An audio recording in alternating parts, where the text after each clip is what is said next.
Today, we're going to talk about what inspired the Texas Chainsaw Massacre. Now, it is true that the Texas Chainsaw Massacre was partially inspired by real-life killer Ed Gein, but that's not what this video is about. Still, if you want to know more about Ed Gein, you can check out some of my previous videos I did on him, which I'll link to in the description below. Now, to put it plainly, the Texas Chainsaw Massacre wouldn't be the same without, well, a chainsaw. I mean, it's right there in the title. Ed Gein, however, isn't exactly known for wielding a chainsaw. So, what inspired Tobe Hooper to unleash a chainsaw massacre on the public? Well, that's where things get a little creepy. You see, it was around Christmas and Tobe Hooper was doing a little bit of shopping for the season. And he was in a crowded department store. Picture something like a Sears. There were thousands of other shoppers around him, and it was really starting to get on his nerves. He was making his way through the crowd and couldn't wait to get out. That's when he found himself in front of a chainsaw display. That's when something sinister popped into his mind. If he picked up a chainsaw and started that bad boy up, people would get out of his way pretty quickly, and then he'd be able to navigate his way out of the department store much more easily. While driving home, Hooper's mind went to work on what he had thought about in the department store, and he decided that he was going to incorporate the chainsaw into an idea he had already been working on about young people in isolation. Is anybody here? And that, my friends, is how the Texas Chainsaw Massacre came to be. So, the massacre may be over, but the horror is just beginning. If you want to be a part of it, make sure you subscribe to the channel and follow the Big TH on social media for future updates. 2003, nearly 30 years after the release of the original film, it was time for Leatherface to get a fresh start in a remake. You're so dead you don't even know it. That being said, let's take a look back at the remake and go over 10 things you might have not known about the movie. Number 1. Leatherface was originally going to kill Jedediah by impaling him with his chainsaw as punishment for helping Aaron escape. This scene was cut out because it was considered to be too brutal. Number 2. After filming for his character Wrapped, Eric Balfour stripped off all of his clothes, tossed them to the crew, and walked off the set while only wearing a baseball cap. Number 3. During her audition, Erica Learson screamed so loud that people in other parts of the building thought that someone was being attacked, so they called the police.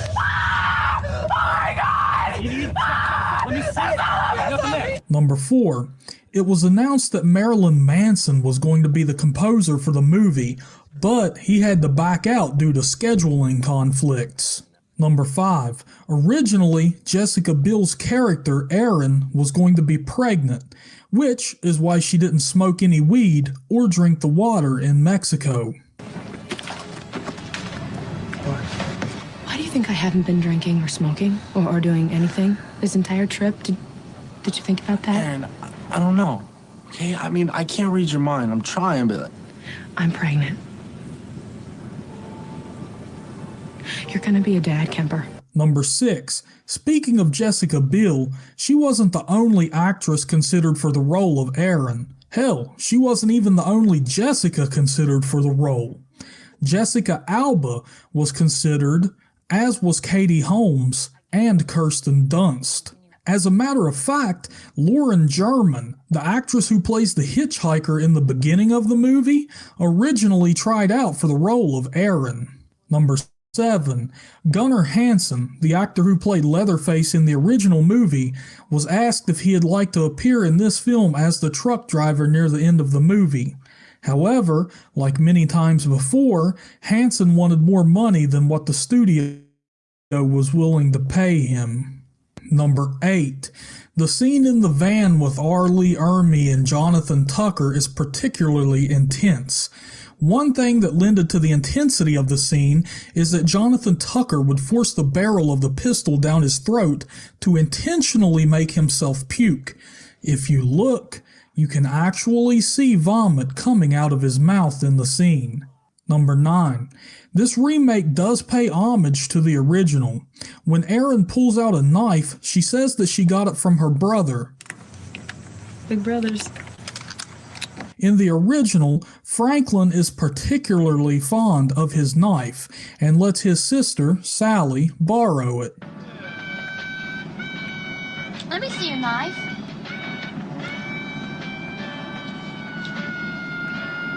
Thank you. Which she never returns. What are you doing? I can't find my knife. That knife won't do you any good. He likes that knife, remember?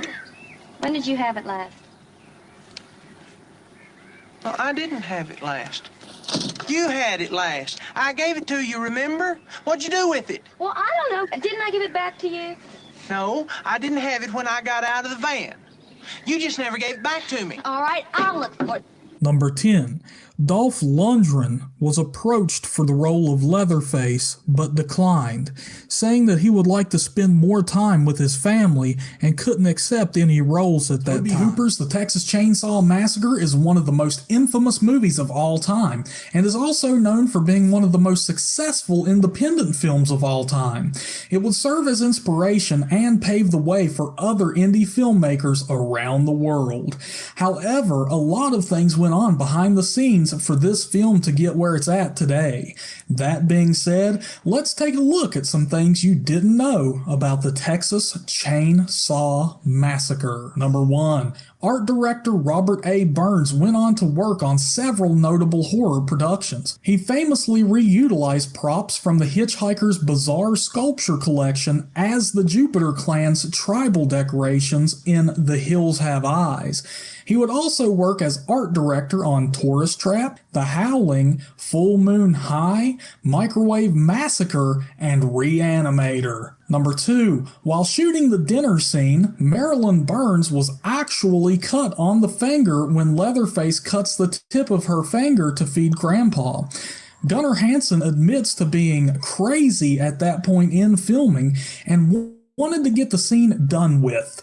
Therefore, he took the tape off of the knife blade, which was used to keep the knife dull, and actually cut the tip of her finger. Number 3. While the Texas Chainsaw Massacre is often entirely attributed to the true story of Ed Gein, the idea for a killer using a chainsaw for a weapon came to Tobe Hooper while he was Christmas shopping of all things. He was in a crowded store and thought how convenient it would be if he could cut his way through the crowd with a chainsaw. Number 4. Gunnar Hansen wore 3-inch heels so he could appear taller than his actual, already formidable height of 6'4". This caused major issues for him while filming, as he would constantly hit his head on set pieces. Number 5.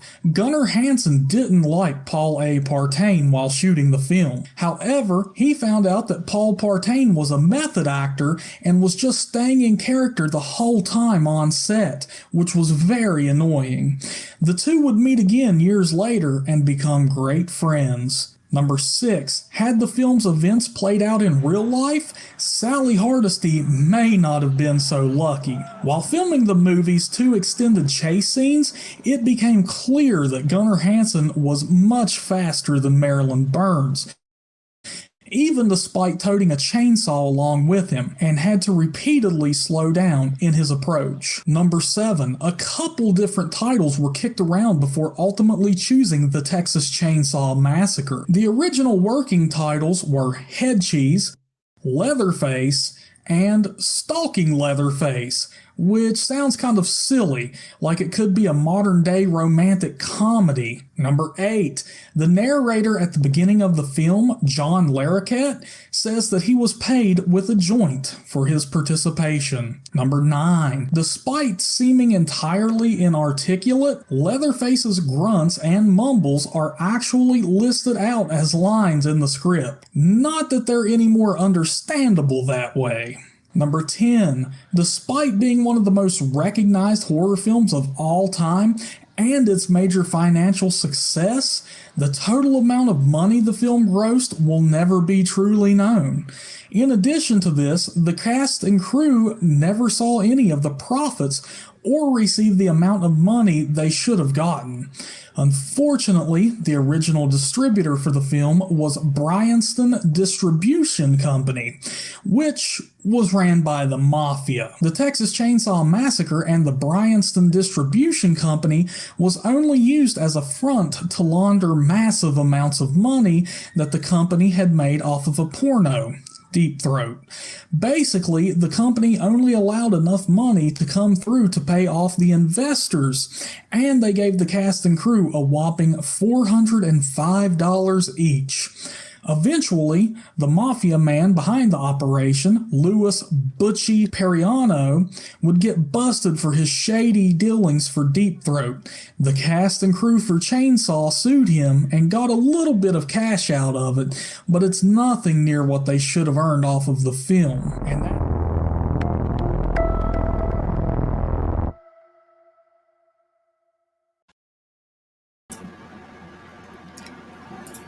All right. What is going on out there, horror fam? Can everybody hear me? Is everything going well? Is it going swimmingly? Is everything going to plan, huh? Come on, let's see those thumbs up out there, baby. I want to know who's with me tonight. Who we got here? We have Samuel Stokes. What's going on, Brother Jack Dude? Hell yeah, man. He's just trying to cool off and enjoy this episode. Hells yeah. Hell yeah, I think we can accommodate that, man. Glad you moseyed your way in here. Brian Perry. What is going on? My sound's wonky. What does that mean? What does that mean? Huh. Let's see. My sound is wonky. What does it sound like? What's going on? Let me unplug.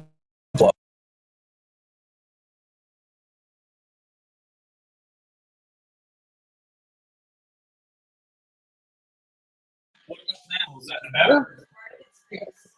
Okay. Okay. Okie dokie. Distorted? What? Okay, let me look.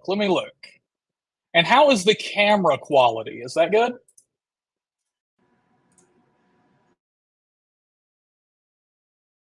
Stuff up. Just making sure we're all good.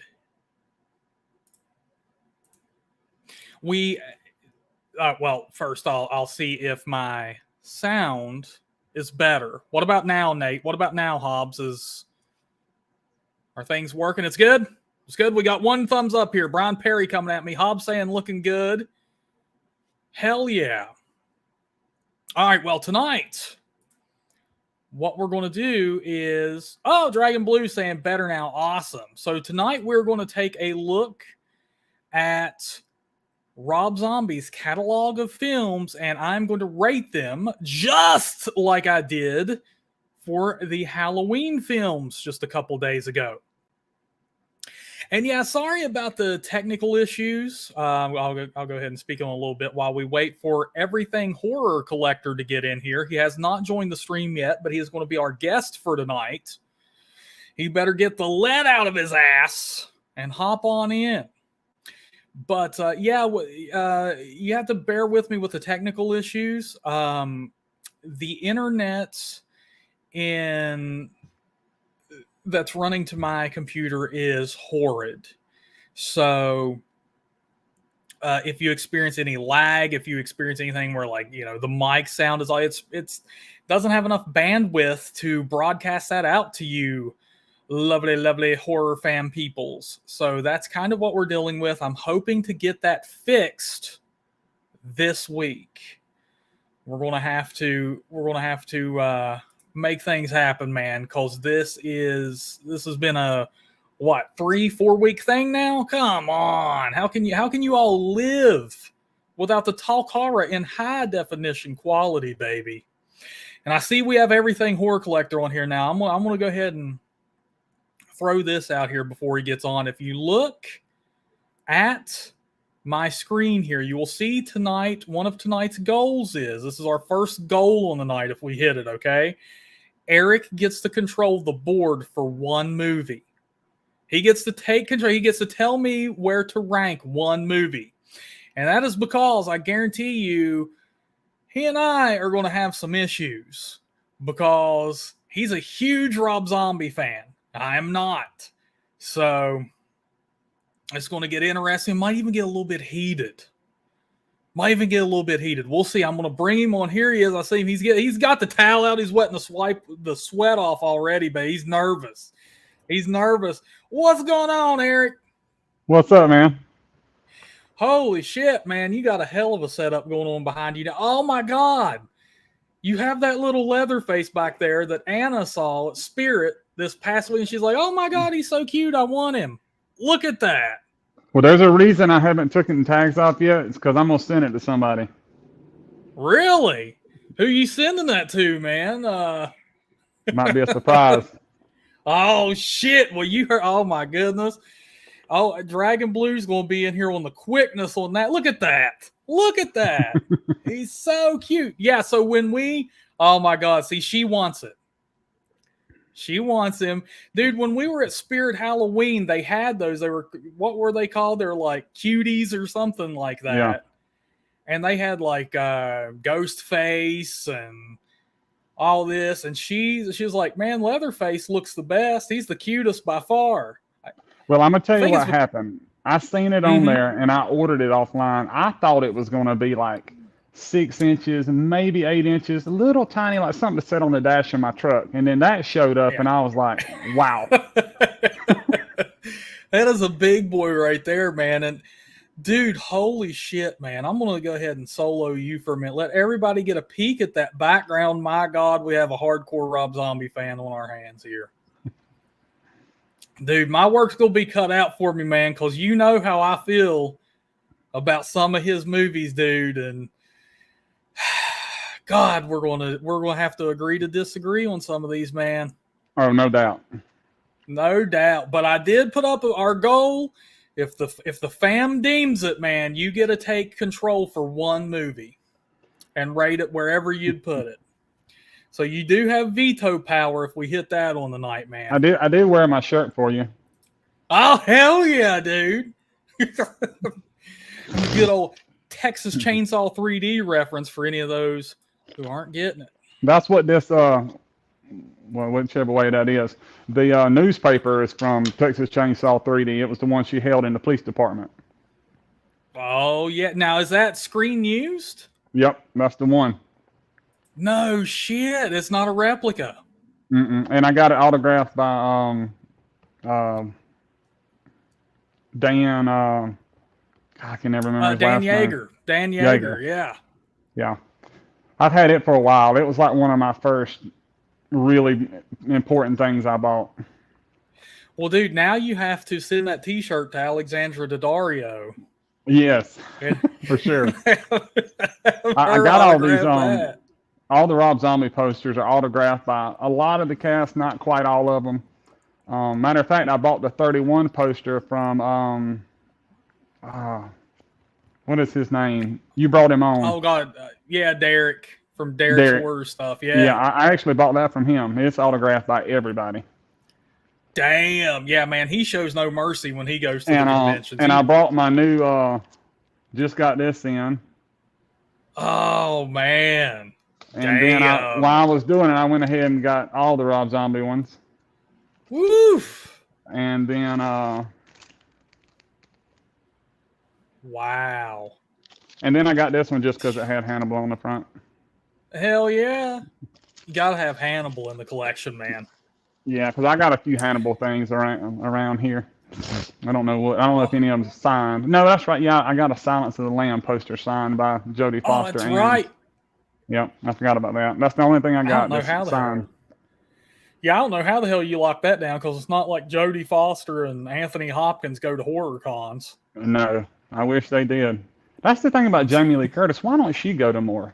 She could charge $150 autograph and people would line up. Oh, easy. Easy, man. I would, if you got her in the Laurie Strode costume while she did it and did picture opportunities, people would pay $400 or $500 for that shit. Oh, absolutely. I know I would, for sure. Yeah, see, there you go, man. Well, shit, man. Maybe, what if I dress up like Laurie Strode and take a picture with you? How much am I worth? You would have to pay me the $500. Shit. Damn, well, that's just my luck, man. Well, I'll tell you what, with that kind of attitude, let's get in. I'm gonna throw the first ranking down on you because I'm gonna treat this like a Band-Aid, man. I gotta rip it off. I gotta rip this shit off. Now, as you can see, we're going in release order. And we're going to start with A House of a Thousand Corpses, which was Rob Zombie's debut film. That apparently nobody freaking wanted because Universal kicked his ass to the curb, man. I think they filmed that in 1999. Like they started in 1999, early 2000, something like that, and it didn't get released till what, 2003? Something like that. Yeah, it was in development hell there for a while, man. You know, Universal they got that movie when he finished and was like, what in the fuck did you do over the course of a year, man? And it's hard to think that he worked on the Pee Wee Herman set. Yeah, isn't that weird? Crazy, but hell, maybe that's where he learned some of his art direction. I mean, yeah. But I'm gonna tell you what, man. So, House of a Thousand Corpses. I gotta put it at a D, brother. I know. I could hear the gasp. I gotta put that at a D. I'll tell you why, and then we'll get your points. We'll get your points. I know you're a big fan of it. So, it's not his worst movie. I'm not a fan of this movie, and I will say that every year or every time I rewatch this movie, I like it just a little bit better. I think that's because of the Devil's Rejects, and that made me like the characters more, but we'll get into the Devil's Rejects a little bit later. But it's not his worst movie. But he did some bad things in it, man. Number one is Sherry Moon Zombie and that damn laugh she does throughout the whole fucking movie.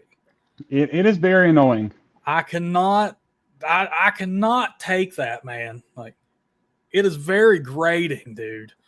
And then he does unconventional things like when Otis has the deputy on his knees and the camera pans out for a mile and he's holding this gun on him for like 20 seconds. It's like, that's overkill.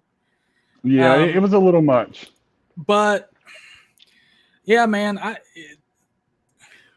it was. I'll say, you know, the acting was off, the characters were. I mean, it was just like a madhouse kind of movie. But I do like some of the cinematography you get, the Halloween vibes you get from it. It's really like a man. So, souped up you know, music video. Clearly not his work. Yeah, it does. It feels like a feature-length music video. And then, man, it goes off the freaking rails at the end with the whole Dr. Satan thing and dressing those girls up and kind of like hunting them and stuff. Just certainly not my cup of tea, man. Where would you put it? There's so many things about it that I absolutely love, and there's so many things about it that I despise. You know, and of course I love horror, but I hate the torture, rape kind of thing. I just don't like that in any movie. It just makes you uncomfortable. It's just not. It don't bring anything to the movie for me. Yeah. And the Dr. Satan thing was out there. That's pretty sci-fi for a slasher hillbilly movie. Yeah. I would say if we could only put one in each spot or something, you know, I'd say it's a B. Damn! You'd throw it up there. Oh my goodness. So, wow. So you would go a B. Holy crap. Okay. And we don't have to limit them all just one to each spot. Yeah. But I do dislike so much about it. But I love the introduction of the characters and the yeah. Captain Spaulding was such a crazy character in it. That part of the movie was amazing. Mm-hmm. You know, them escaping and the flat tire, all that was crazy. Yeah. I see people saying that there's stuff going on with the ads and stuff, and that's interrupting the stream. I'm looking into the settings right now to make sure to try and avoid that. So I'm trying to see if I can do anything in YouTube to not have interruptions like that. And I hope I fixed it. We'll see. Now, one thing I will say though, man, I mean, you're everything horror collector.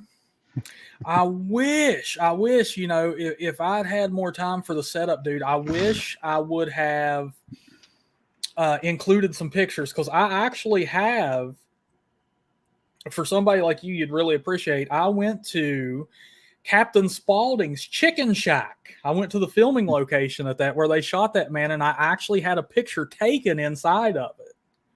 Is it still there today? It's still there. So it's a structure that the owner of it rents out to be used in movies. Oh, okay. So it looks like a gas station, like almost, if I remember right, like almost like a retro gas station, and it's still standing and everything. And I went there because I wanted to see filming locations from House of a Thousand Corpses, Devil's Rejects, stuff like that. I went there, pull in, and it just so happened on that day. Keep in mind, this place is out in the fucking desert, so not a lot's going on. But just so happened, man, the owner happened to be there that day, and he's like, You want to come inside and check it out and get a picture? Like, hell yeah, I want to come inside and check it out. He was there because he was waiting on a rep from AT&T to show up because they were location scouting it for a commercial. AT&T wanted to shoot there, like people like for their cell phone services, like they're out there like, I'm in the desert, I'm lost. But AT&T comes and saves the day because they have a signal. But we ate fried chicken while we had no service. Yeah, hell yeah, brother. I want to go see the Texas Chainsaw gas station. I would literally drive there just to see that. Well, when you go, pick me up on your way, damn it. I want to go. That'd be awesome. Well, it's a bed and breakfast now, too, so we could spend the night there, eat freaking pulled pork sandwiches, whatever, man. Yeah, and they have a lot of different stuff, like the chainsaw store, I think is still, you know, and then the gas station.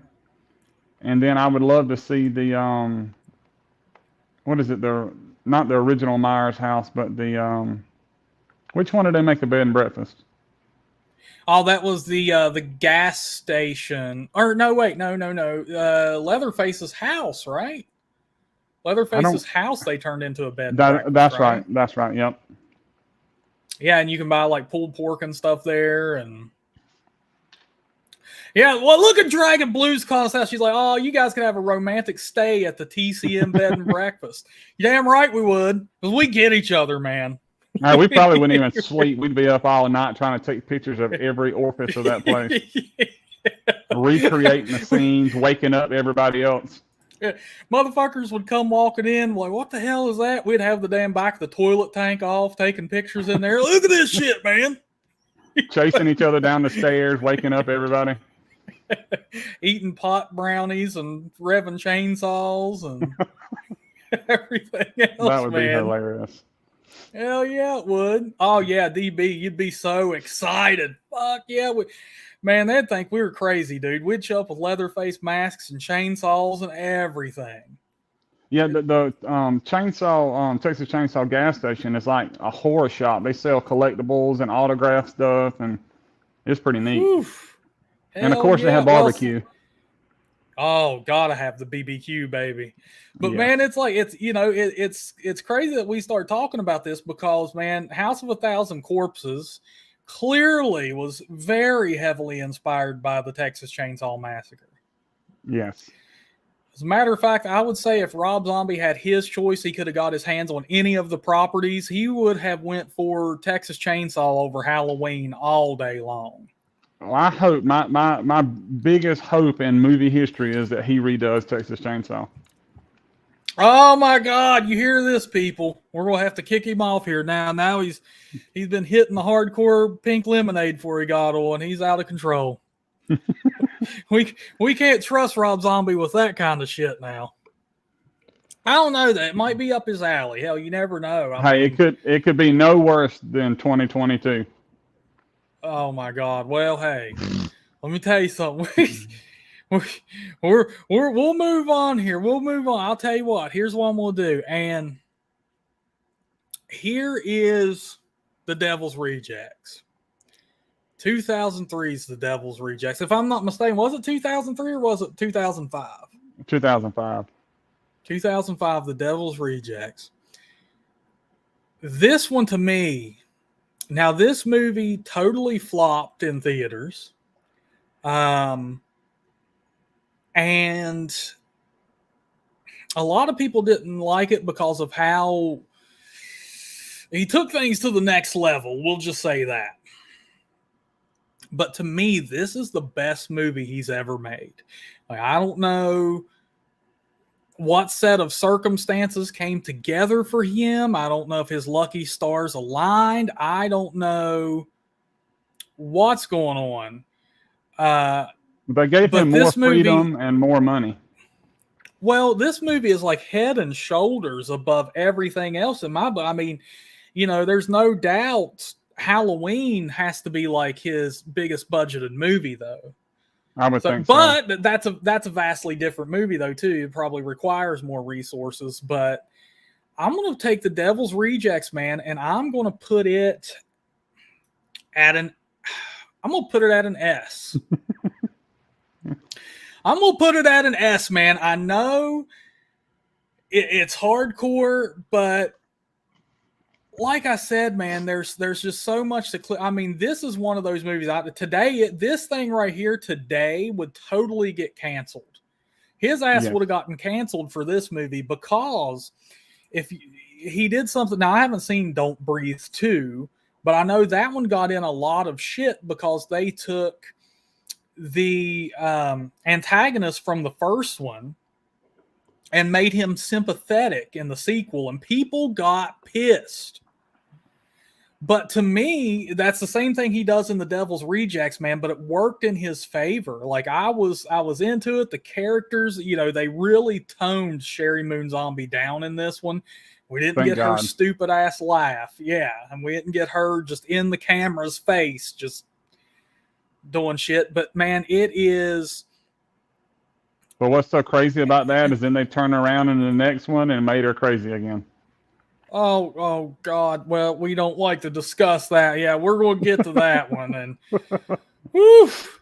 But man, it's like, yeah, Devil's Rejects. If you haven't seen it, you're missing out in my book. But I can see where some people would be like, man, that's a little bit too hardcore for me. You know, I could see, like, I don't think Anna would like that. No, my wife's not a fan. Damn, yeah. See, you do have some very dark themes in there, but the family comes together, and they introduce new characters that had in House of a Thousand Corpses. It was almost like every member of the family was the same person. They just looked different. By the time you get to The Devil's Rejects, the characterization is so much better. Captain Spaulding is his own person. Otis is his own person. Baby's her own person. And the way they interact with each other is hilarious because now they're their own characters. Well, are we having technical difficulties? Oh, yeah, are you there, man? Hear me? Yeah, did we have technical difficulties there for a minute? Yeah, you were glitching up. I don't know if it's just on my end or your end. I definitely saw it too. It's the internet, man. I have connection is unstable warning right now. I just went and mounted my Starlink on the house a while ago. I wish you'd bring your ass out here and teach these people how to use Starlink. And you were talking about everybody acting the same, all the characters the same. That grandpa and the screaming for 15 minutes in the movie is when he's at the microphone is just unreal. Yes. And he's just screaming. I can picture him doing when he's doing his comedy routine, and he's just screaming the other word for vagina over and over. And yes, it is it gets old in a hurry. Very grating. So yeah, man, The Devil's Rejects, though, an S tier to me. Really liked it. Thought it was really gritty, and I think he dove into his characters, man, and brought something out of them. But I definitely want to know what you think on that one. Where would you put it? I definitely would put it at the top. There is so many iconic scenes from that movie. Otis has some iconic scenes. So does Baby. Yeah. Captain Spaulding has some iconic scenes. One of my favorite scenes is when they're at the. Don't you like clowns? Yeah, well, I love that. I love it when they go to buy the chicken. When they go to buy the chicken is my favorite part. And I tried to meet him. I think Michael Berryman, I think is his name.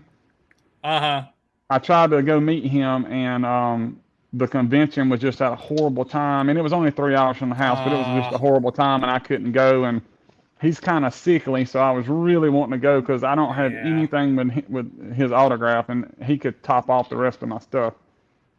Yeah. Yeah, man. Yeah, when they go get you. Now, y'all ain't planning on fucking eating chicken here, are you? It's hilarious, man. I love that. And then the sex robot.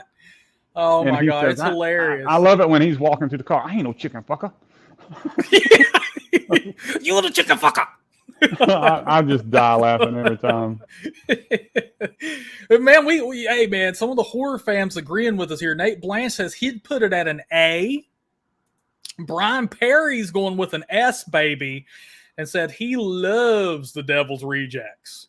And Hobbs, yes, the ending scene alone with the Freebird soundtrack is worth watching the whole movie for. Let me tell you something. When I want to listen to Freebird by Leonard Skinner, that's what I turn on. Like, because people out there have made, music videos and put them up on YouTube for Freebird from The Devil's Rejects, man. That's what I'll watch because it is such an iconic scene. Yeah. It is very well done. Mama Firefly is a hell of a character in the movie. She plays the part. She nails it. I love her and the hell she gave to the sheriff, and that was good. Yes. Yeah, she does great, man. And once again, Mama Firefly in House of a Thousand Corpses, kind of a non-character. By the time in The Devil's Reject, she is her own person. She is her own level of crazy. And opening the film with a shoot-off is a shootout is awesome. And Dunn, I wanted to say, welcome, brother. Oh, God, I love that profile picture, man. Definitely something from Your Next, which is a movie we really like over here at Talk Horror. He says that this is his first time here live, but he's watched the channel since the 10 Things You Didn't Know videos. That's freaking awesome, brother. Welcome to the stream. Welcome to the horror fan, brother. And when are we going to get some more 10 Things You Didn't Know videos? That's what we want to know. 10 things. Hey, 10 things are coming. I have a script I've been working on for a new one. So I'm gonna do some dives, man. And we have some new stuff coming up. I got it. This damn internet's driving me crazy though, man. Like, it's so hard to work in the YouTube arena if you have bad internet. Because you got to download videos, download resources and shit for them. And it's like, it's bad. I will send you, I won't say it on the stream because I'm embarrassed. I will tell you my download speeds after the stream, man. And you're going to be shocked. This shit's like terrible. But we're going to move on to the haunting world of El Superbeasto. And fuck, dude, it's not my cup of tea at all. Like, I'm not an anime cartoon kind of guy. I watched it all the way through. There's some really funny stuff in there. It's really silly. I don't know. It's kind of like a cartoon horror porn. I don't know. It wasn't my thing. I would definitely say a F all day. Yeah, and Sherry Moon once again, of course, plays the sexy blonde cartoon character lead of the movie, and it's like, oh my god, dude. Yeah, total F movie. Yeah, I'm with you, man. I'm just not a huge fan of stuff like that. I mean, you know, you could get me down for South Park or maybe some select Simpsons episodes here and there, but this shit was just... Yeah, the Treehouse of Terror Simpsons are the best. Yes. Hell yeah, man. Preach it, baby. But I'll tell you what, dude. Now we're moving into Halloween territory. And this is when Rob Zombie really got his break. I mean, they trusted him with a property like Halloween, dude. Dude was on top of the world at this time. And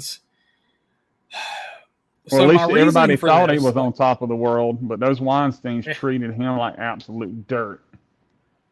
That's the story, man. That is the story. You know what? I'm going to drop the original Halloween remake right here at a B. I think that's where I'm going to put that, man. And I'll tell you, you know, I really like his cinematography a lot. It has a great Halloween feel to it.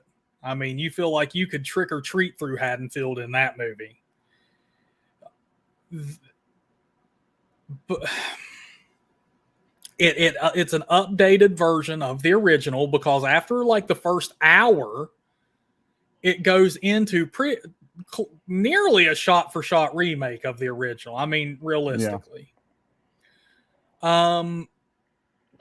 So, and I thought Scout Taylor Compton did a great job as Laurie Strode. Like, I felt like her emotion really came through, even though people could argue there's some contradictions with the characterization. I agree with that.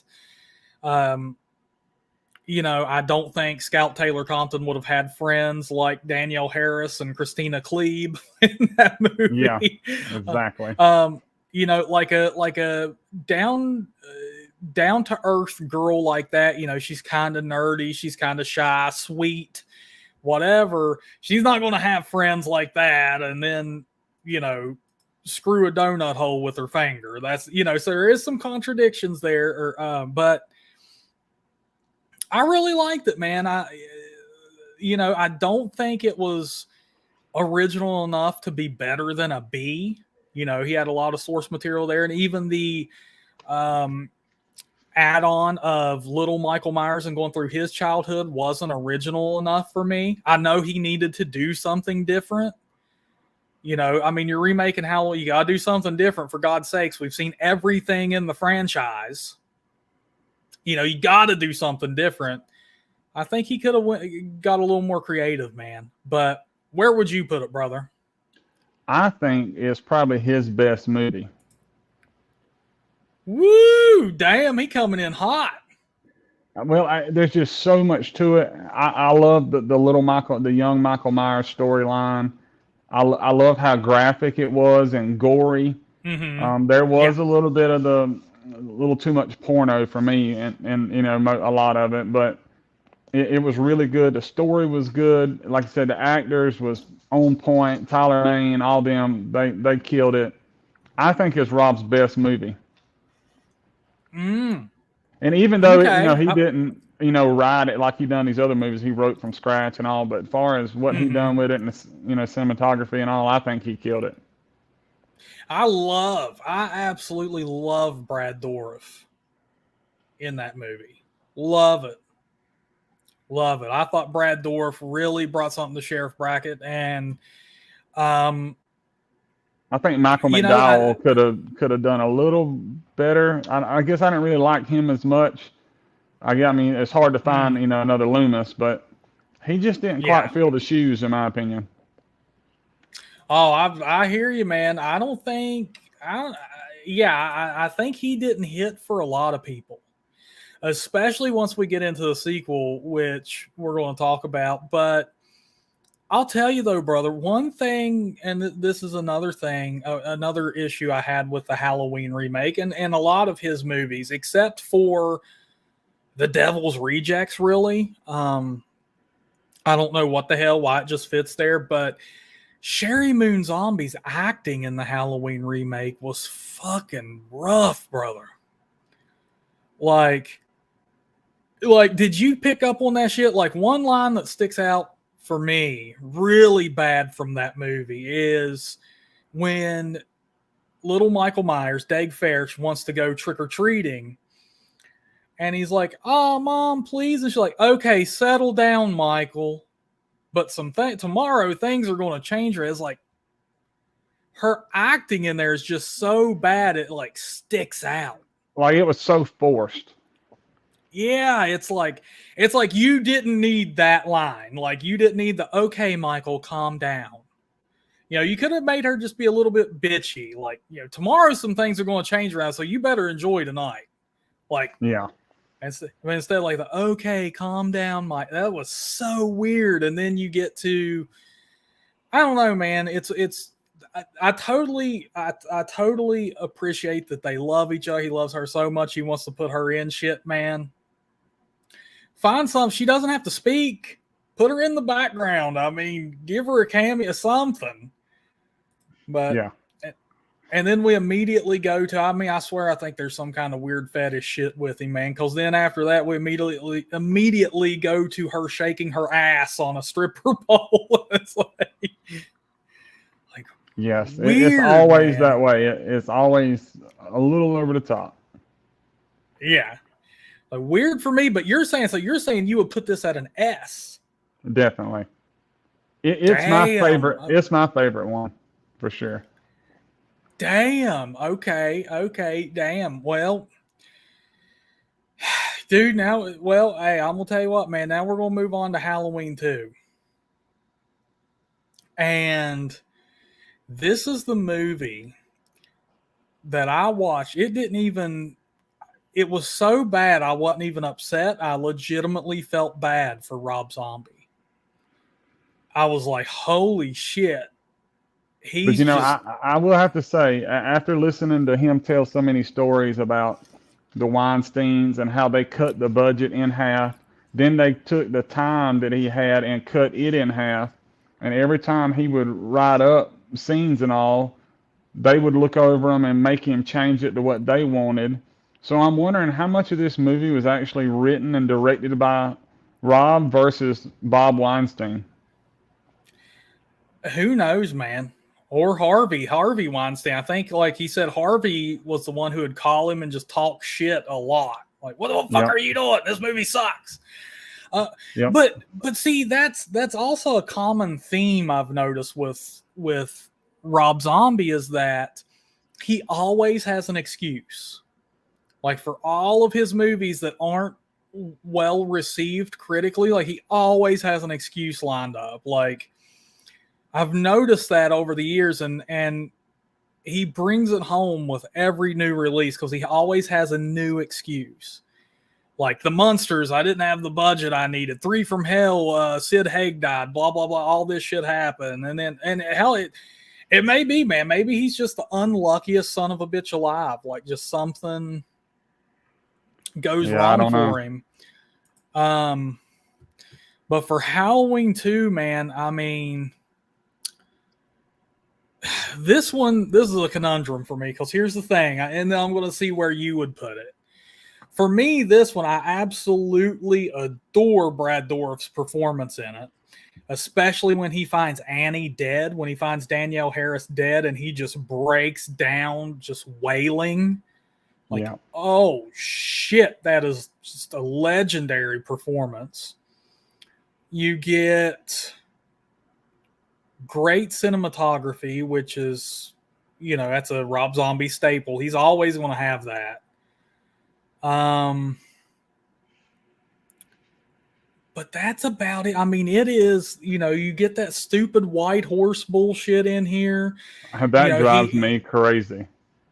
he wanted to bring Sherry Moon Zombie back so fucking bad. Like, he could not think of a way to bring her and give her an active role in the movie. So much so that he brought her back as a fucking ghost with a horse. Yeah, I hated that. That's what ruins the whole movie for me. Yeah, it is. It's hard to even think about, man. It's like, what the And I don't hell were want to you spoil doing? it for anybody, but I despise the ending. Yeah, the ending is bad. So I'm go. You know what? I love Brad Dourif's performance. I love the cinematography, and so and I will go back and rewatch this movie when I want to be inspired. You know, speaking in terms of cinematography, but dude, it's got to be an F. It's got to be, right? I mean, is that where you'd put it? Yeah, maybe a D, because I mean there are good moments in it, and like you said, the cinematography is great, but the horse and the ghost and Laurie Strode, and I didn't like it. Yeah, look, yeah, and then you get Malcolm McDowell, you get Dr. Loomis, who is now an annoying character. Yes. You know, they turned him annoying. Then they made Laurie annoying because she's like a child throwing a tantrum through Yep. some of the, you know what I'm saying, just screwing her life up. And now, I mean, there's a lot of angst in this movie. You get Malcolm McDowell, who's an asshole. You get Annie and Laurie, who don't function well together. It's like the only bit of relief you get out of this movie is Brad Dourif, who's like, you know, he's trying to entertain the girls and joke with them, and they just kind of shit on him. Yep. So I want to know what people in the chat have to say. Where would you put Rob Zombie's Halloween 2? I'm sitting at an F. I'm with you though, Eric. Like I could move it to a D. But man, there are good really... points. You know, there's really good points and parts in the movie, but I don't know. That's a hard one because it's really bad. But you want to like it, but it's so bad. Yeah, it's really bad. So I want to know what everybody else out there has to say, and also feel free to drop those like-a-rooskies, baby. Right now we're sitting at 14. I'd love to see 20. Would love to see 20, but here we go. Nate dropping us a comment here. He says F. He would rank Rob Zombie's Halloween 2 an F outright. No question about it. He says it's an awful film.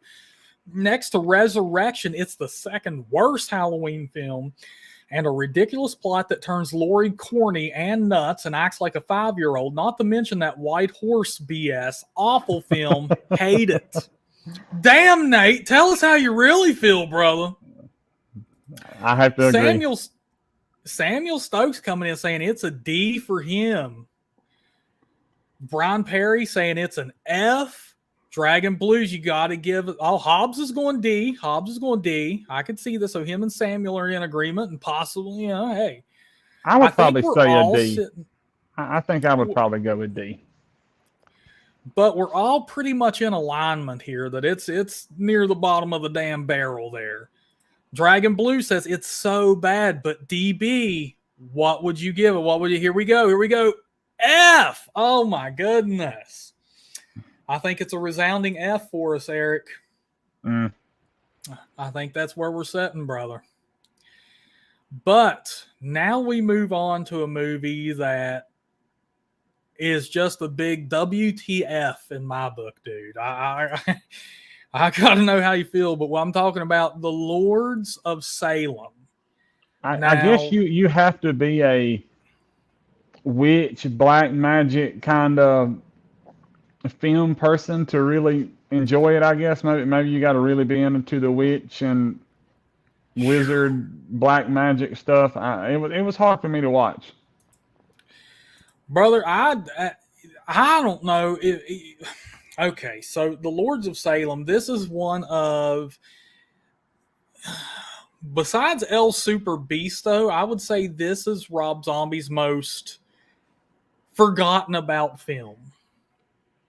I would say you never hear people talking about the Lords of Salem ever. Mm-mm. A lot of people, like when you bring it up, they're surprised, like, "Oh shit, I forgot about that." So, hey, we got a new subscriber. Who is that? It's Mark Taylor. Welcome to the Horror Fam, brother. Thank you for subscribing to the channel. I really appreciate it. So, Lords of Salem, Eric, is The a slowest movie burn about, ever.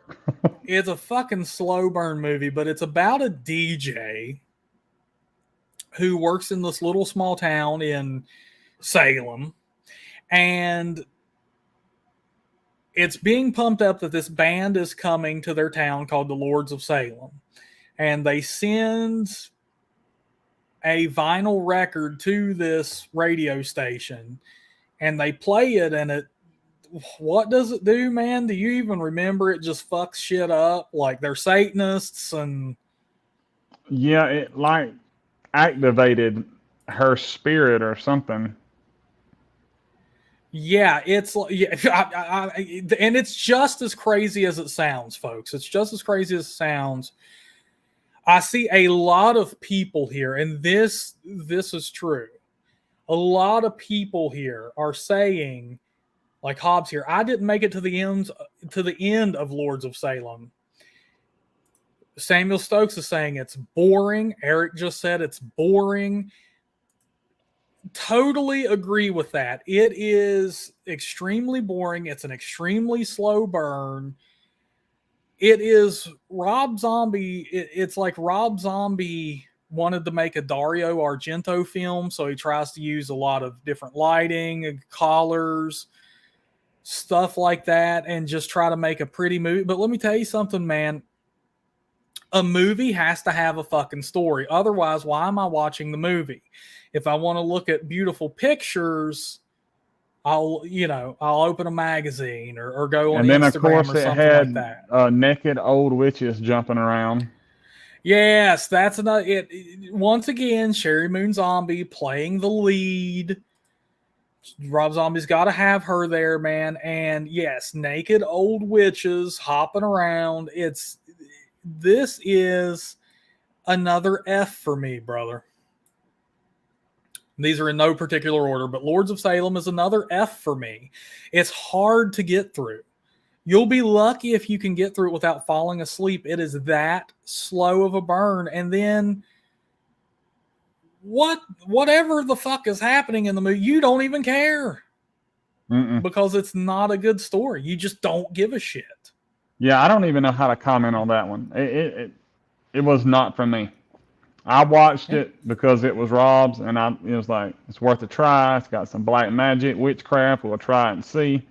It didn't work out for me. There you go, man. Brian Perry also calling out. He's like, man, that movie was boring. JK, brother Jack, dude, welcome to the stream, man. Glad to see you in here, dude.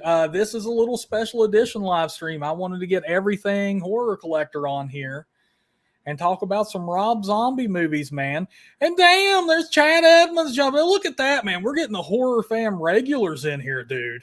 He's like, Chad, let me tell you something, man. Chad doesn't walk into a room. Chad kicks the fucking door down, baby. Look at that, Eric. I thought we fired him last time. Eric's had it with you, Chad.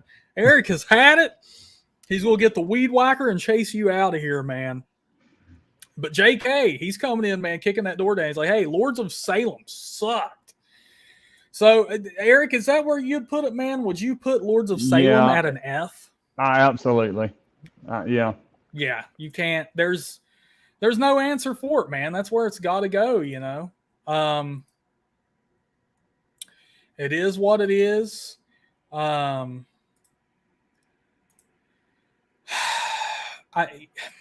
Yeah, man. It's one of the. I wish it was better. There's some pretty shots in it, but yeah. Hey. Now, dude, we're going to move on to Rob Zombie. So after Lords of Salem, he was like, man,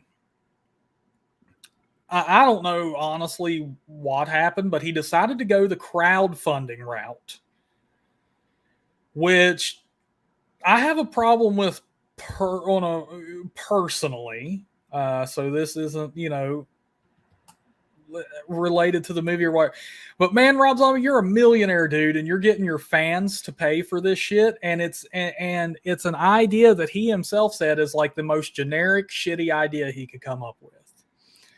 So I had a problem with that he would crowdfund something like. I thought that was a spit in the face of the fans. But 31 is his crowdfunded movie. It follows a group of, what would you call them, carnies? Yeah, drifter carnies.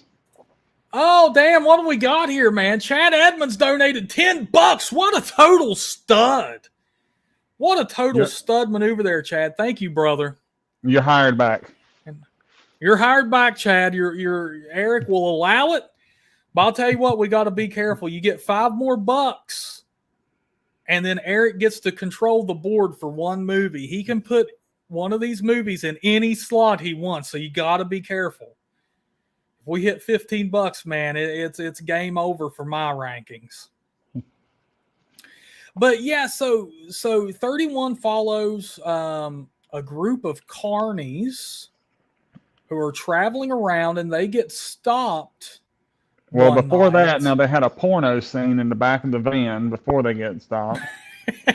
Yeah, they have a porno scene in the back of the van. Imagine that.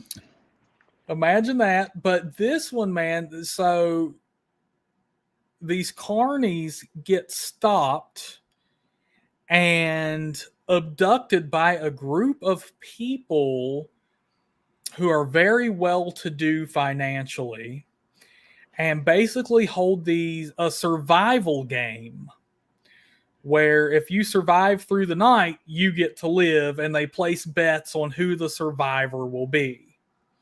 And then they release odds throughout the movie on, odds of Sherry Moon surviving is 5-1, blah, blah, blah. It is, like I said, so it's crowdfunded. So Rob Zombie got around censorship. He got around, the big wigs who kind of run the set and all this stuff. He had complete control over this, and he went super dark with it, man. Like super dark. These people are being pursued by different sets of killers, and they are ruthless, dude. I got Sherry Moon Zombie shoes. I should have got them out, and I forgot I had them. I got the shoes. Her shoes from the movie? Yep. Damn. I had an opportunity to buy all kinds of stuff, like all the costumes, the chainsaw. I had an opportunity to buy all of it, but none of it is hard to put somewhere unless you got a room with a mannequin that you can put it on. All you can do is fold it up and put it in the dresser, Yeah. It's hard to collect wardrobe, like you said, unless you have a mannequin and you're going to display it. And then from a movie like 31, people are going to be like, what in the hell is that? Share, it's like, that's a hard to explain situation, but I got a good deal on the shoes, so I bought them. Oh my God. So 31 to me, man, it doesn't lend much in terms of cinematography. There are some really good shots in it, but it all takes place in like an arena or a building. I don't know what you'd call it. Like an old power plant or like some old power plant or chemical company or something. It's like a huge warehouse with a bunch of industrial stuff. Yeah, so you don't get the typical Rob Zombie cinematography as much as you'd like. So it's not the prettiest to look at. Some of the characters are extremely annoying because they will not shut up. Specifically the twins, man. The chainsaw twins, like those guys were hard to listen to, dude. They even had like a tape that was playing on repeat of their voices just talking shit. And hard to get into. Where would you put it, Eric? Before I rate it, I want to know where you'd put it. I like it. It's not my favorite, but I can watch it. I've watched it multiple times, and towards the end, it turns into a slow burn too. But yeah, I would have to put it as a B. I enjoyed it. Woo, shit. Well, this might be the one that if you had veto power, you might take control over, man. Because dude, I got to throw it up here at a D. I think that's where I'm at with it today. And it just kind of depends because there's so much about it that's good, and then there's so much about it that just makes no sense. But overall, I enjoy watching it. I've watched it multiple times. If I'll tell you this shit, if you like straightforward slasher movies that are really dark and a lot of good gory special effects, 31 is a movie that you might want to check out. And also, if you're a fan of shit like Terrifier or Terrifier 2, definitely watch 31. Yeah, that's kind of what it reminds me of. Yeah, now that you mention it. Mm-hmm. Hell, you never know. That may have been where they were inspired for that shit. Who knows? Because, I mean, it is... they are clowns for the most part. You know, I mean, hell, you get a fucking dwarf clown, like a Nazi dwarf clown. You get 2 clown twins, a German clown in a tutu. And then you got the little guy who speaks Spanish. Yeah, the little Nazi Mexican dwarf clown. Yeah, he is strange. Oh my God, just talking shit the whole movie. Yeah, you would think he's 7 foot tall. JK wondering, is there no F tier? JK, man, we have Halloween 2, Lords of Salem, and El Superbeasto there so far. The only S tier we have is The Devil's Rejects. And Halloween is sitting at a B right now. And dude, Chad is saying, wait, if there's $5 more, Eric gets to move one. That's the rumor, brother. That's the rumor. And at this point, I'm going to hurry up just in case Chad has anything planned. I'm going to hurry up and rank another one. I know exactly which one I'm going to move. Oh, already? That's what I was trying to screw you already, man. So we're on to 3 from Hell, which to me, man, this was a sequel to The Devil's Rejects. It turned it into a turned that whole series into a trilogy. And it's hard to beat The Devil's Rejects. It's hard to follow that. You can't. And number 2, he set up a movie with The Devil's Rejects that how the hell could you create a sequel to that? I agree. I mean, with the same characters. Oh, shit. Chad Edmonds with the $5. We're at 15. Damn it. Damn it. And Brian Perry's over here saying he loves 3 from Hell. And I don't know. I don't know what's going to happen here. Eric gets to move one. Well, Brian Perry, you're hired. Oh my God. That's what I'm wondering. I'm like, is Eric going to move 3 from Hell? What's he doing? Because you know where I'm going to put it. I'm going to wait for you to make your move. All right. I'm going to put 3 from Hell right here at an F. No, it ain't that bad. Dude, it has to be. It is. It's The Devil's Rejects in Mexico, but with worse. With everything that made The Devil's Rejects good is gone. I guess I just love the characters so much. I know. They're so funny and all. And there's so many good. There are so many good scenes in it. I mean, now looking through the wall and seeing a cat lady dancing, ridiculous. I don't know why there's got to always be some kind of imaginary person thrown into sequels. I ain't figured that out yet. But I really did enjoy it. I'll tell you what. What if I move it up to a D? Would that make you feel better? Yeah, I definitely think it's a watchable movie. I think you can definitely watch it all the way through. Yeah, because I'm looking at it and I'm like, it's not as hard to get through as these. We'll say. I mean, I could live with it at a D. I'll put it that way. I could live with it there, I think. I would probably put it as a B is probably what I I enjoyed it. It was weird. It was strange. If you've never seen The Devil's Rejects and you just happen to watch Three from Hell, I think you could pick up enough from the beginning of it to know that they're crazy people. They've been in jail. Now they're escaping. Yeah. So. Yeah. Yeah, man, it was so unnecessary to me. I was surprised when they made it. I can live with it at a D, man. But it is a significant step down from The Devil's Rejects. I mean, significant. Yeah, it wasn't near it just didn't have it. There was so much about it. It felt empty and everything felt forced. Yeah. Well, I'll tell you what. We're on to our last pick. We have the Munsters. We have some new faces in here. I'm going to get to them in a minute. But Chad crushed our Eric Gets Veto Power goal. So I went ahead and set up another one here. If we hit $10, me and Eric have to take turns doing our best Sherry Moon Zombie impression. We have to do our best, man. And specifically the laugh from House of a Thousand Corpses. Oh God, I've tried to block that out of my mind. I don't even know if I can do it.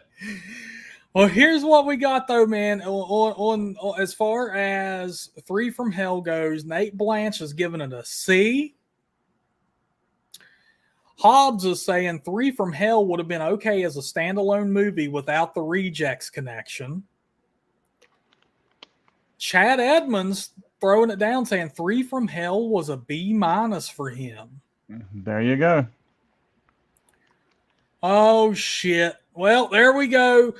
Chad Edmonds throwing another $10 down on us, Eric. We got to do our best Sherry Moon Zombie impression. I don't even know what that is. Well, I'm going to tell you what, man.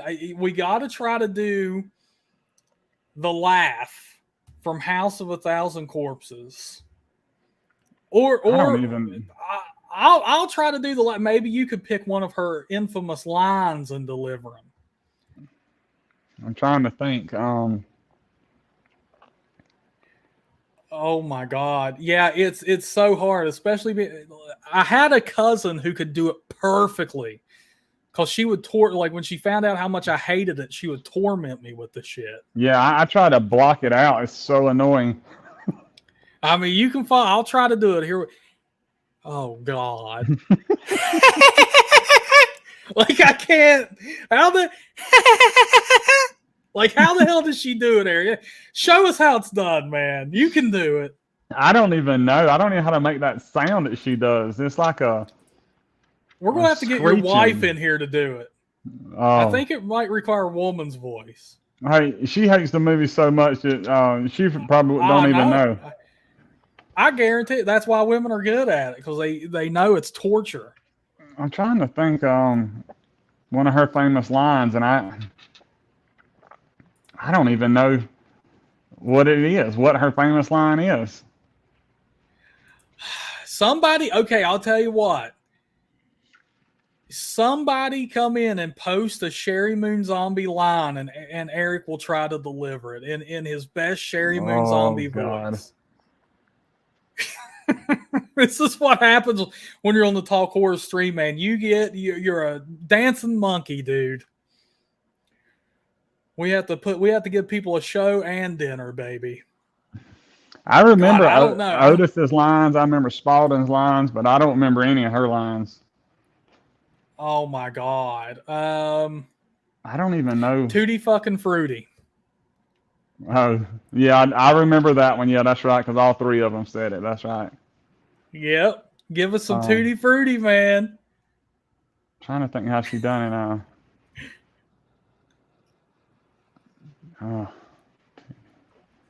I'm trying to. I can hear Captain Spaulding saying. I'm trying to remember how she said it. She had Tutti fucking Fruity. I don't know. She says it in such a strange, like high pitch, and she just keeps going with it. You know. Lord, I'm gonna need counseling after this. Yeah, you're gonna get fucking There's people on Twitter right now tweeting about this shit. Like, we're destroying Rob Zombie's legacy, man. It was like Tutti fucking fruity. Oh yeah. Yeah, because they kept just building it up. Every time they all would say it, it just kept getting worse and worse. Hell yeah.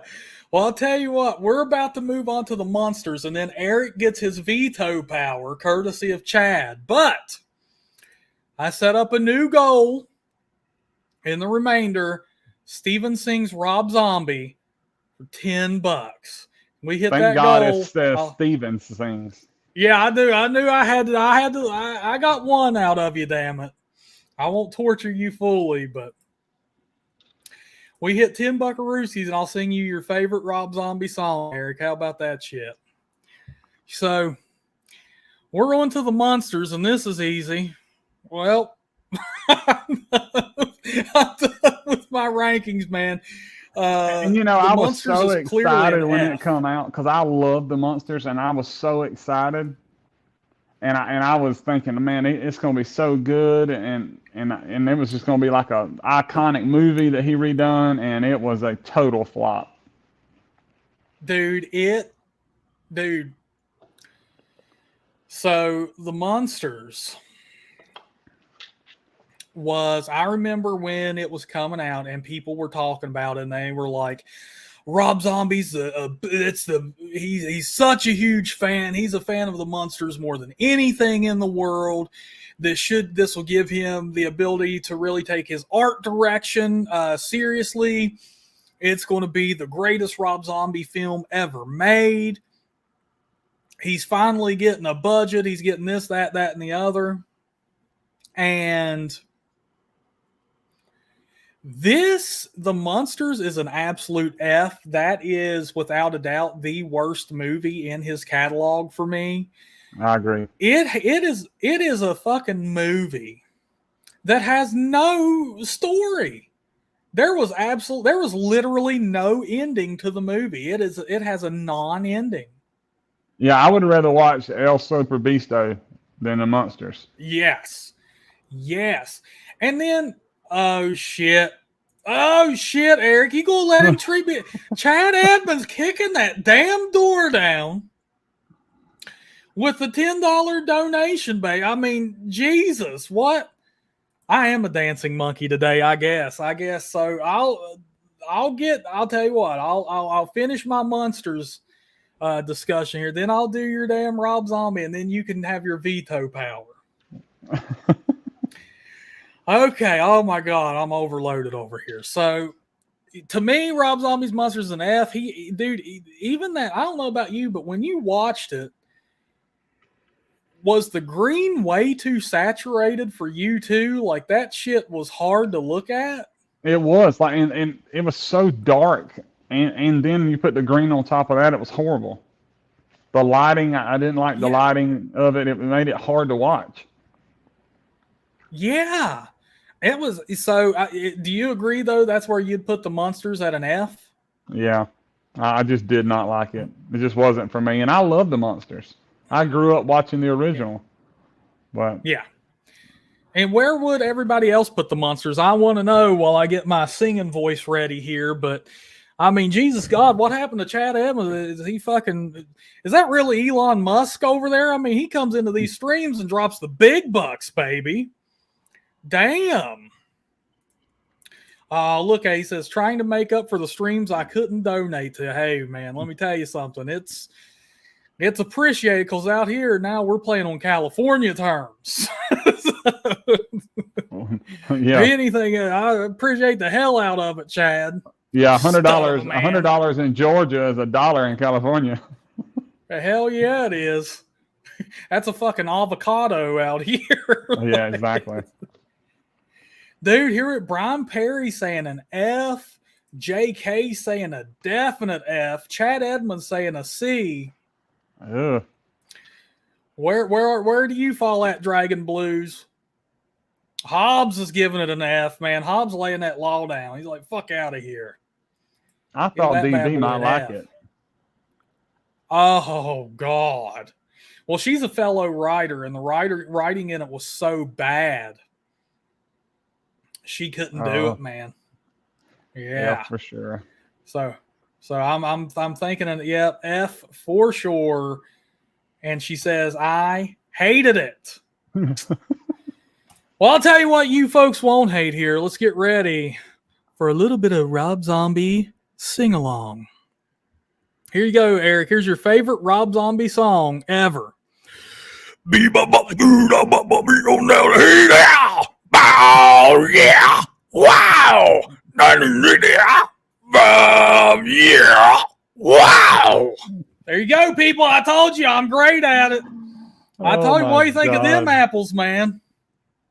You know, the only good song he's got is the song that he didn't write, American Bandstand. That's the only song that I can actually listen to that he sings.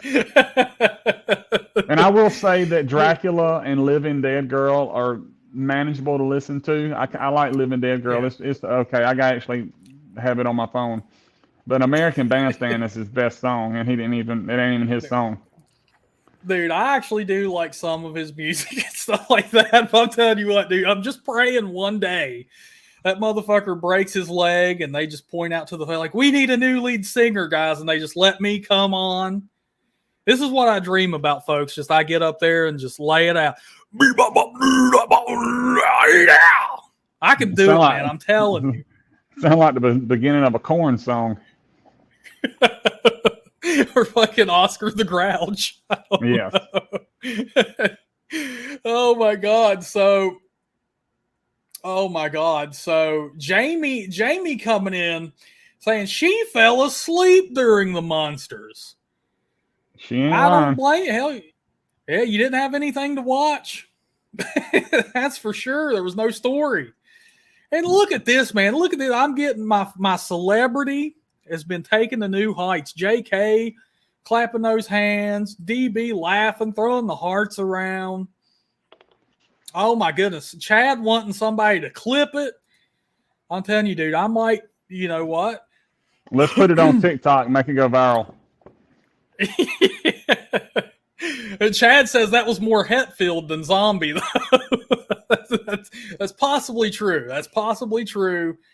DB saying, though, during the Munsters, she wished she had fallen asleep.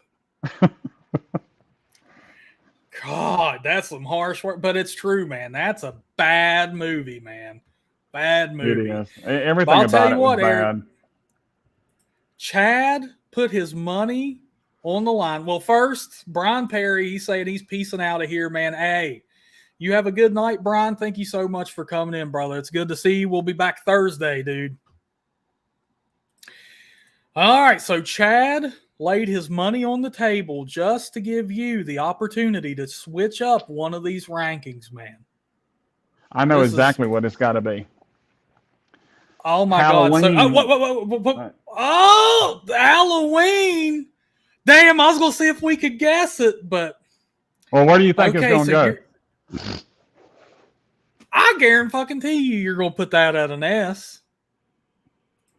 I guarantee you're going to move that to an S. There's no way you're going to take this opportunity to move it up one peg. No, it ties with Devil's Rejects for me all day long. Wow. And if you give me the two movies to watch and I can only watch one, I'm probably watching Halloween. Damn. Yeah, okay. I love this Halloween. So you're saying you actually like Rob Zombie's Halloween better than the Devil's Rejects? I love the fact that first off it's Michael Myers, so you know I like that part of the movie. But I love the gore that's in it. I love the ruthless. Everything's just ruthless in it. You know, I love the story of him as a kid. The first one's good. Now the second one absolutely sucks, but the first one to me is jam up. Like it's probably my favorite Halloween of even the original. Yeah. Damn. So you would rank Rob Zombie's Halloween better than John Carpenter's Halloween. And I love his Halloween. It's the original. You can't take that away. The story's good, but the amount of the backstory on zombies on top of the gore is what puts it at the top for me. Well, I'll tell you what, I believe Chad is regretting his decision to give you that $15, man. I think he's in here. He's like, is it though? It's a neutered serial killer movie. That must be how much he likes you, man. He's like, I'll tell you what, I'll give you money to. And I tell you what, I really like for me, the House of a Thousand Corpses, 31, and 3 from Hell could all be a B movie for me.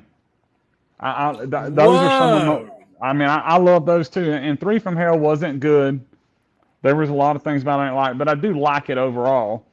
And I like 31 overall. I've watched it multiple times. Other than the screaming in House of a Thousand Corpses, I love it. But the screaming constantly, 20 minutes of screaming is just crazy. Damn, Chad put his faith in you that it would have been 3 from Hell you moved. Halloween's it's got to be at the top. Damn, you feel more strongly about the Halloween, huh? So you're okay. So you're saying that you would move my D tier, all these movies up to a B. Yep. But my F tier. Do you agree with everything I put down here? Totally agree with the F. Shit. So you would have moved. Okay. Yeah, because I mean, wow. Pretty So much, pretty much those 5 movies are I watch them any given time. I like all 5 of them. But my top 2, of course, is Devil's Rejects and Halloween. Wow. So we have very similar tastes, but then also some very dissimilar tastes. I actually got the machete that Otis used in the fight scene at the end from 3 to Hell. I got it over here in the case, and then I had it autographed when I met him in Atlanta. Damn, I think Chad would like to have seen that. Yeah. Damn, so because it sounds like he's a big 3 from Hell guy. You want me to grab it? So I don't know, man. Should we gift Chad with a showing of the legendary machete from 3 from Hell and the story behind? I remember you had a story behind it. Yeah, it's really cool. Well, he did donate a lot. He did donate a lot. I think you're going to have to make some moves, man. Okay. And yeah, while he's doing that, man, I think what's become clear at this point is we're going to have to do another stream at some point where Eric gets to rank the Halloween franchise and we see what his picks are, because I think they would have been vastly different than mine. Yeah, clearly. I think so too. Yeah, because you would have put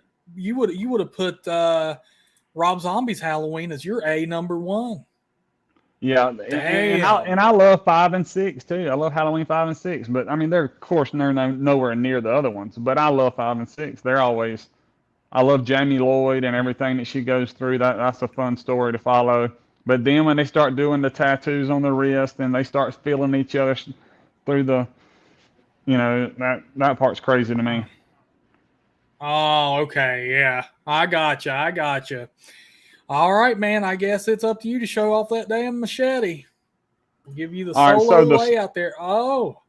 So the story behind this is that if you get the DVD and you watch the special part of it, I forgot what it's called. I'm having a brain fart, but when you watch it, special features. There we go. When you watch it and it shows all the fight scenes they done and the special features is longer than the movie is, but you'll see that they were in the desert in California fighting with these resin machetes, and it was so cold that when they hit them together, they snapped in half. And this is Otis's that snapped in half. I got it from the company that provides all the props for his movies, and then I met him in Atlanta and had him autograph it. And he was really cool, by the way. Damn. Yeah. So that's one of my prize pieces. Hell yeah, man. Do you have that in a case, or how are you displaying that thing? I kind of got it on what I call a plate holder. kind of opens up, and I just set it down in a case. Oh. And then I found this company okay. that makes these little metal tags. It's like a 90-degree tag, and I got the logo 3 from Hell, and then at the bottom it's like Screen Used Machete by Otis put in front of it. So it's kind of like a museum quality. It looks pretty nice. Damn, that's wicked, man. Holy shit. Well, that's what I'm hoping to do with these. All the props that were used in movies, I'm going to try to get me some tags made so they'll be what movie and where they come from. And that way anybody who walks in here can see it and know what it is. And that way when I'm dead and gone, my wife will know what to post on eBay. Oh, man. Hell yeah. Well, get this shit out of here, man. Well, I told her, I said, if something happens to me, you call Steven and you get him over here and go through all this, because she'll be had a yard sale, sold it for pennies on the dollar. Oh, my goodness. Damn. Hell yeah, dude. Yeah, there's way too much money sitting there to let that happen to it, man. That's really my only hobby is I collect movie props and autograph stuff, which I did just get a boat, so we're hoping to get back into a little bit of fishing and riding down the creek. Well, I'll tell you what, man, after today's stream, you might have a new hobby. You might have a new passion, and it is doing Sherry Moon Zombie impersonations. I think we really opened the door for you, man. And I tell you, I don't know of anybody who can make the sounds that she makes. They're so god awful. It's like a screeching owl. Oh my God. I do. I just, I do. Cause I know somebody who can do it. I mean, 100% accurate. Cause they used to torture me with that shit. Cause it's like nails on a chalkboard. Yes. I mean, terrible. Well, I'll tell you what, fans. So, we've been 20 minutes over here, so we'll go ahead and wrap it up. If anybody has any questions or comments, man, now's the time. Go ahead and swing them in. But I was telling everybody, dude, I think we're going to have to get you back to do a Halloween ranking, man. Yeah, that would be good. Yeah, that would be fun to do Halloween, because I got a feeling that we're going to be totally different on it. Oh, God, I bet. Yeah. Oh, and maybe one day we could do all the Freddy movies. Maybe we could do all the Nightmare on Elm Streets. Oh, God. Well, I saw Chad was saying we need a tier list for Hellraiser with special guest Chad Edmonds. Good God, man. You are a glutton for punishment to want to go through that series. I don't even know if I've ever seen all the Hellraisers. I've tried to watch all of them, but man, some of them they are hard to watch. Yeah, they are, man. They you talk about some slow burn, boring shit. Now that's a series with a lot of it.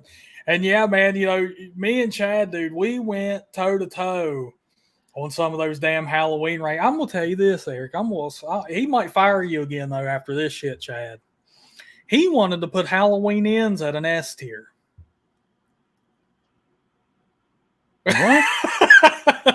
Yes. Yeah, he's like, man, that's the best movie in the damn franchise. I'd hate to fire him again, but that crosses the line. Yeah, that might be. That's borderline harassment. That's firing without unemployment, without a severance package. That's gone, Chad. We might need to just lock you up. Yeah, we might. Shit, man. Yeah, we're gonna have to do something. He don't need to be running loose in the real world with that kind of thoughts. Hell no, man. That's some shit right there, buddy. Oh man. And no, JK's wondering, have we seen Pearl yet? We have not checked that out yet. Have you, Eric? I haven't seen any of those movies. How many are there now? 2 or 3? There's Pearl, there's X, and then they were doing another one. I think there's 2 so far, though, right? I think there's just 2 so far. Yeah. I went and watched somebody done a YouTube video on one of the breakdown of it and kind of explained the story, and I watched it listened to it while I was working one day, and it sounded okay. Yeah. I'm hearing only good things about it. oddly enough. And Samuel Stokes says it was very good. I'm gonna have to What- check it out, man. What about the new Evil Dead? What? I haven't seen it. Is it worth a good watch? Yeah, I liked it.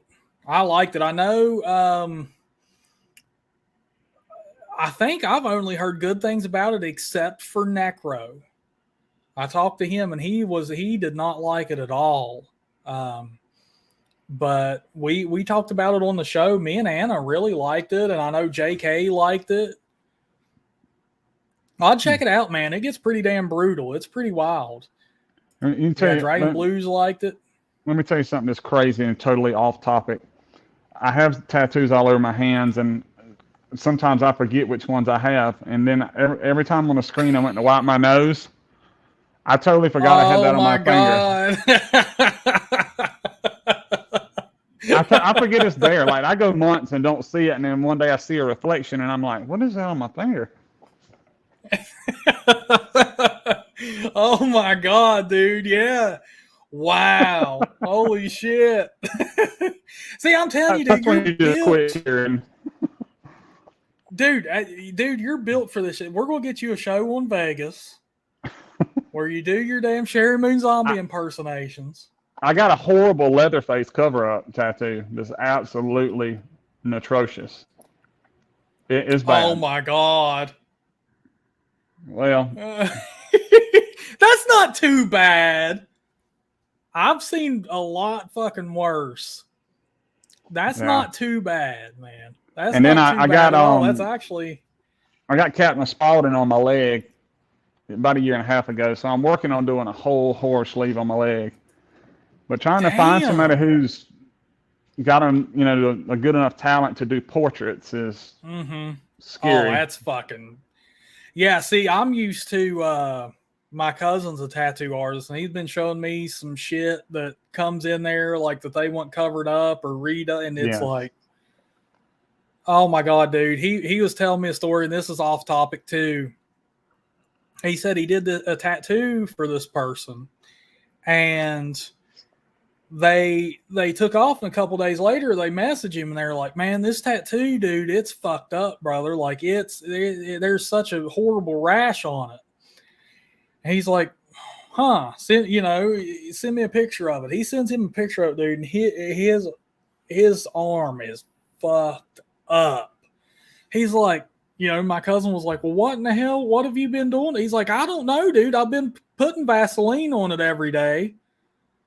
And my cousin was just like, dude, that is the worst fucking thing you could do to a new tattoo. Like, yeah, you're just pulling the ink right out of it. Dude, and it's clogging everything. So, dude, it's yeah. I'm used to seeing some shit. So that Leatherface ain't that bad, man. Yeah, well, and it was a cover up. I had something on my arm I wanted covered up, and that was just, I've been wanting Leatherface for a while, so I went with it. Now the Captain Spaulding tattoo, I've got, I don't know, 100 tattoos probably. That's the only one I've ever had trouble with, and I got it in the middle of summer, and I shouldn't have done that, but I thought it was getting infected. I went to the dermatologist and was like, hey, look at this, before my leg falls off, and I really wanted to try to save the tattoo. Come to find out, my body don't do well with white ink, and there was a lot of white in it. Oh, man. So all the white's completely gone. There's not a stitch of white left. Really? Yeah, I don't know. I might be able to show you if I don't knock everything over here. Damn. Oh, Lord. Oh, it's hard to tell with the glare. Fuck. Yeah. I mean, it turned out good. The glare don't do it justice, but. Yeah. But I see what you're talking about. It's like, it's just skin colored now. Yeah, all the white. It was solid white, and it's completely gone. And the glare makes it look a lot worse, but it actually turned out really good. But if I had it to do over again, to all these young people out here, your arms are your prime real estate. Don't just go get a bunch of bullcrap on your arms and fill up all your good space. That's my regret. No doubt. Dude, I think we're going to have to do a show sometime on like the best horror tattoos and just look at all the fandom. Oh, check there out is their some tattoos amazing on stream ones out and there. rate them. There's a Yeah, like girl we'll in have to rate Savannah, those. and all she does is horror portraits, and she's amazing. She's like 2 years out on appointments. Whoa. Damn. She is amazing. That's It looks so wild. realistic, and even the pictures after it healed looks just as good. Wow. Well, dude, I think now all that's left is for you to go get the death's head moth tattooed on your neck there, just right there, so your wife can look at it every night before you go to bed. And I am going to get the death please her head moth, more. but I'm probably going to get it right above my kneecap. But my wife says no tattoos from here up. Oh yeah, that's Anna for me. She told me see, no, yeah, she is not a fan of the. But I mean, she wasn't that upset about the skeleton hand, believe it or not. But and she wasn't that upset. I don't know if I can. This camera's backwards, so it's kind of hard to. I got the Hannibal. Yeah, there you go. Hell yeah. But I also got her name that's there so with a heart. Creepy though. Yeah, hell yeah, that makes up for it. Yeah. Lord. Lucky she didn't bust your ass, man. Yeah. She's never had a problem with my tattoos because I've had a bunch of them before I met her. She's like, none on the neck, none on the face. Well, Chad says, man, he says that sequels are starting to become garbage. Meg 2 sucked. I haven't seen that. I did see Meg, but I've seen somebody on TikTok talk about how horrible it was. Really? God.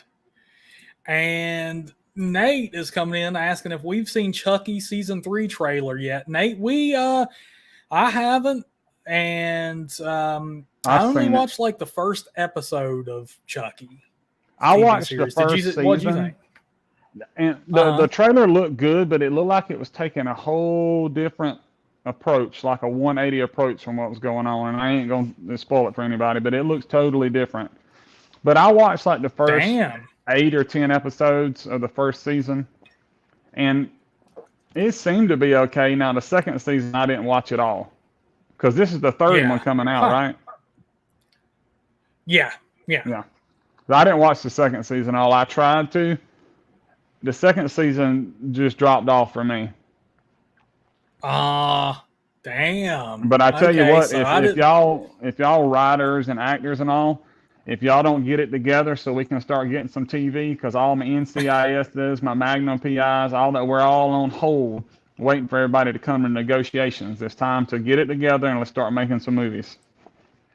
Hell yeah, Eric's will beat some ass, damn it, if we don't get some entertainment going. Yeah, that's what I was saying the other day. We love NCIS. We watch all the NCISs, the FBIs. All those are my favorite shows. I watch them I have them all DVR'd. So when I get home at night, I got to watch it and see what happened. Well, dude, next year we're going to be in some severe shit, man. Like movie-wise, there ain't going to be shit out. That's what it's going to be a major dry spell. I think all of 2024. I'm hoping that the new Deadpool movie is still in production. I hope they didn't shut it all down. Who knows, man? But you would have to think about it. Oh. Yeah, Jamie, that law's getting laid down now, baby. No face or neck. Yeah, she don't play. No. There ain't very many rules, but that's one of them. It took me years to for her to let me junk up this room with all my stuff. Damn, it took a long time. Oh, shit, man. Hell yeah, you gotta keep you under control, man. So you'd run wild otherwise.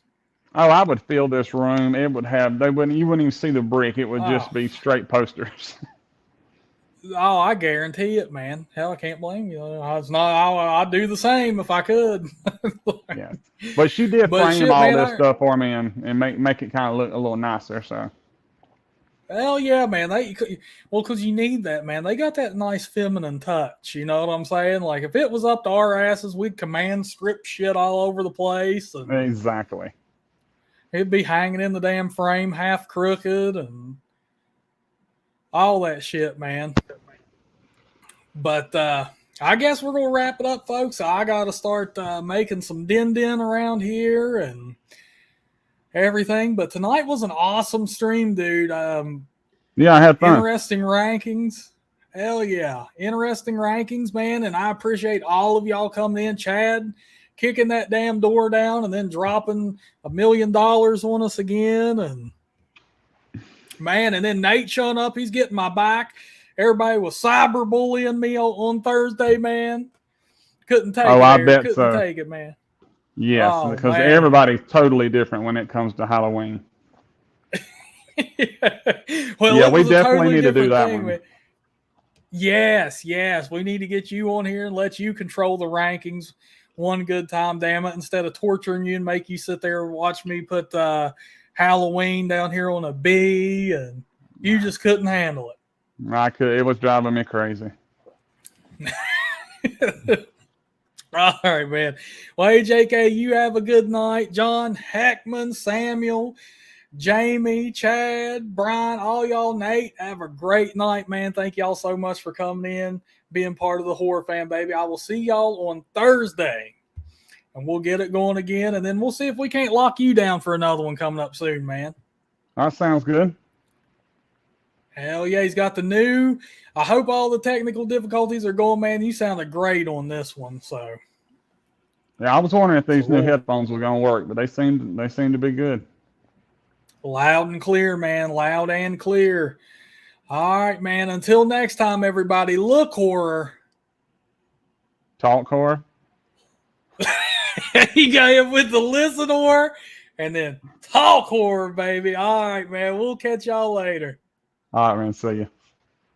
See you, brother.